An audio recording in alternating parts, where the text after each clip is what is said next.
యేసుక్రీస్తు అతి శ్రేష్టమైన నామంలో ఈ ఉదయకాల ధ్యానాలకు ఆహ్వానం.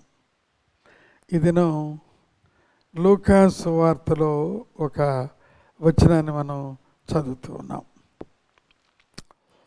మన బైబిల్లో ఉన్న 66 గ్రంథాల్లో మరి ఈ ఒక్క గ్రంథం యూదేతర అనగా యూదుడు కాని వాడు, అన్యుడు అని అంటారు.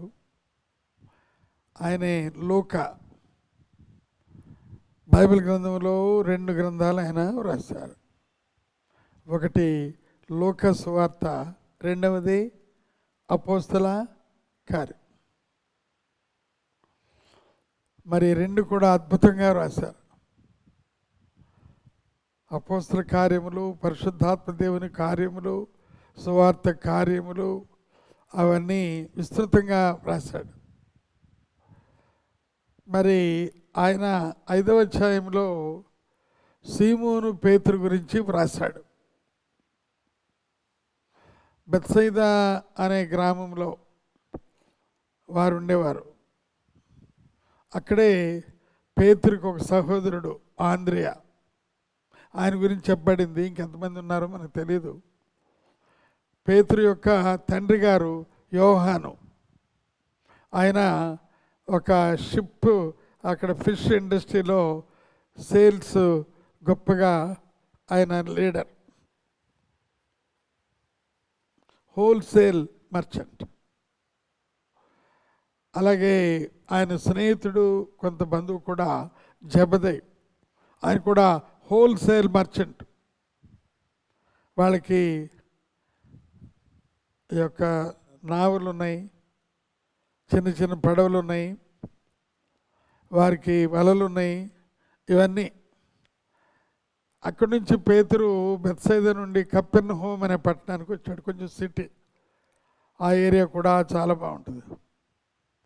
అది సముద్ర కూడలేమో వాణిజ్యం బాగా జరుగుతూ ఉంటుంది. మరి పేతురు సీమోను అనగా నోటెడ్ ఫిషర్ మ్యాన్ అని అర్థం. చాలా నోటెడ్. ఆయన వెళితే ఎక్కడ తిరుగులేదు. గల్లీ సముద్రం అని దానికి పేరు పెట్టబడింది. ఇంకొక వైపున తిబెరియస్ సముద్రం అని అంటారు. ఒక ప్రక్కన మధ్యధర సముద్రం, ఈ గల్లీ సముద్రం, ఇవన్నీ ఒకే వింగ్స్లో ఉంటాయి. గల్లీ సముద్రం చాలా స్పష్టంగా ఉంటుంది, చాలా శుభ్రంగా ఉంటుంది, చాలా నీరు కూడా రుచిగా ఉంటుంది. పేతురు అక్కడ చేపలు పట్టడం సహజం.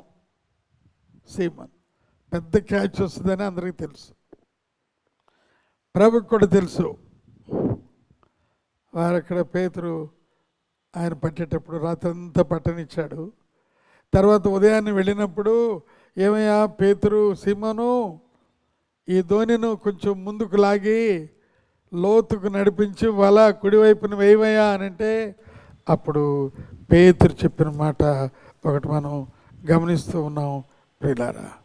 5వ అధ్యాయము 5వ వచనంలో, ఏలినవాడా, రాత్రి అంతయు మేము ప్రయాసపడితము కానీ ఒకటైనను మాకు దొరకలేదు. అయినను నీ మాట చొప్పున వలలు వేతుమని.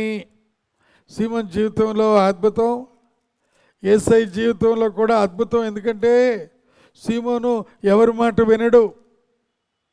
అందుకని దుడుగు పేతురు అంటారు ఆయన్ని. ఆయన ఎవరి మాట, ఎవరు సలహా తీసుకోడు. సొంత పద్ధతిలో ఆయన వెళుతూ ఉంటాడు. ఆయన అన్నాడు, రాత్రి అంతయు మేము ప్రయాసపడితము కానీ మాకేమీ దొరకలేదు. అయినను నీ మాట చొప్పున వలలు వేతునని ఆయనతో చెప్పాను. వారు అలాగూ చేసి విస్తారమైన చేపలు పట్టిరి. అందుచేత వారి వలలు పిగిలిపోవచ్చుండగా వారు వేరొక దోణిలో ఉన్న తమ పనివారు వచ్చి తమకు సహాయం చేయవలనని వారికి సంజ్ఞలు చేస్తారు. వారు వచ్చి 2 దోణిలు మునిగినట్లు నింపిరి. సీమోను పేతురు అది చూచి, సీమోను పేతురు జీవితంలో ఇదొక పారాడైమ్ షిఫ్ట్. అంటే ఎప్పుడూ జరగలేదు, నాకెవరూ అడ్డం చెప్పలేరు, నేను గజ ఈతగాడిని, నేను అందివేసిన చేయని చేపలు పట్టడంలో.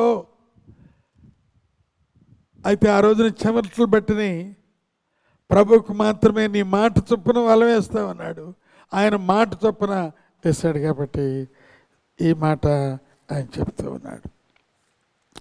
ఆయన ఒక గంభీరమైన మాట ఇక్కడ చెప్పాడు. 5వ అధ్యాయంలోనే ఆయన చెప్పిన మాట మనం చదువుతూ ఉన్నాం. 8వ వచనంలో సీమోను ఈ రకంగా అన్నాడు.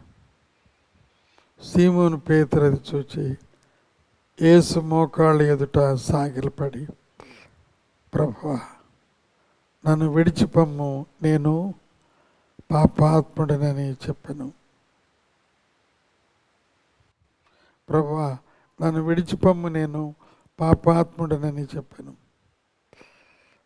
ఎలయనగా వారు పట్టిన చేపల రాశికి అతడును అతనితో కూడా ఉన్న వారందరూ విస్మయముందిరి. దేవునికి ఎంతో స్తోత్రములు కలుగును గాక. కాబట్టి యేసు ప్రభు యొక్క దేవత్వం, ప్రభులో ఉన్న శక్తి, ప్రభులో ఉన్న ఆ యొక్క యాజమాన్యం ఎప్పుడైతే పేతురు గమనించాడో, అయ్యా నేను పాపాత్ముడిని, నన్ను విడిచిపో. సీమోను జీవితంలో మొట్టమొదటిగా ప్రభువుని అంగీకరించిన వైనం. ప్రియులారా, ప్రభు ఒక మాట అన్నారు ఆయనతో, భయపడకము, ఇప్పటి నుండి నీవు మనుషులను పట్టువాడవై ఉందువని సీమోనుతో చెప్పాను. వారు దోణులను దరిగి చేర్చి సమస్తమును విడిచిపెట్టి ఆయనను వెంబడించారు. దేవునికి ఎంతో స్తోత్రం. కాబట్టి సీమోను జీవితంలో మొట్టమొదటిగా ప్రభువుని కమిట్ చేసుకున్నాడు, మొట్టమొదటిగా ప్రభువుని అంగీకరించాడు. తర్వాత అనేక రకాలైన అనుభవాల ద్వారా ప్రభు ఆయనను బలపరిచాడు. యోహాను శుభవార్తలో మనం గమనిస్తున్నాం ఒక మాట, 1వ అధ్యాయంలో 41వ వచనం మనం గమనిస్తే, యోహాను మాట విని ఆయనను వెంబడించిన ఇద్దరిలో ఒకడు సీమోను పేతురు యొక్క సహోదరుడైన ఆంద్రియ. అతడు మొదట తన సహోదరుడైన సీమోను చూచి మేము మెస్సయ్యను కనుగొంటామని అతనితో చెప్పి యేసునొద్దకు అతని తోడుకొని వచ్చాను. మెస్సియాను మాటకు అభిషక్తుడు అని అర్థం. యేసు అతని వైపు చూచి, నీవు యోహాను కుమారుడు అయిన సీమోనువు, నీవు కేఫా అనబడదు అని చెప్పాను. కేఫా అను మాటకు రాయి అని అర్థం. అయ్యా నీవు సీమోను అంటే నీవు ఇసుకలాంటి వాడవు, నీవు రాలిపోయేవాడువు, నీవు దొరకవు.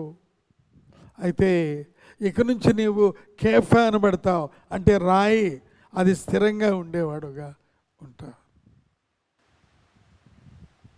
అటు సీమోనుని యేసయ్య ఎంపిక చేసుకుని ఆయన జీవితంలో గొప్ప కార్యాలు ఆయన జరిగించాడు. ఒక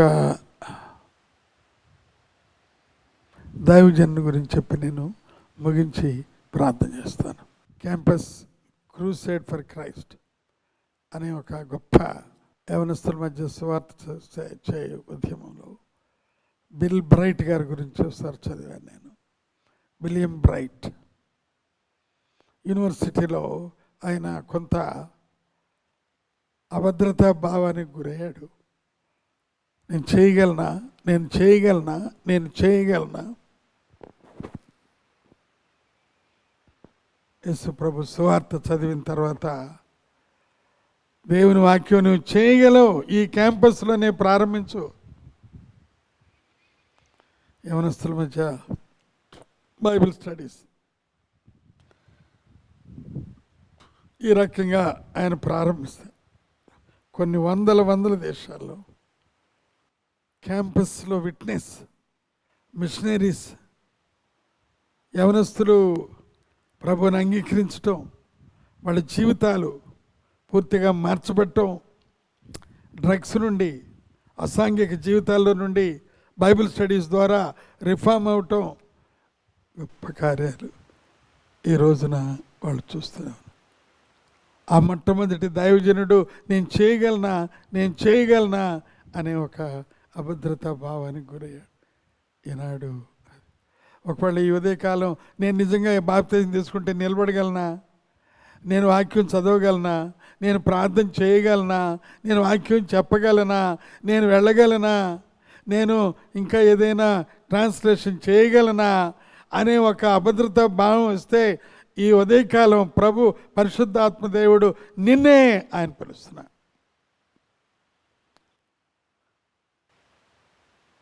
సీమోనును పేతురుగా చేసిన ప్రభు నీ అభద్రతా భావమును అద్భుతమైన ప్రతిభాశాలిగా ఆయన నిన్ను వాడుకుంటాడు.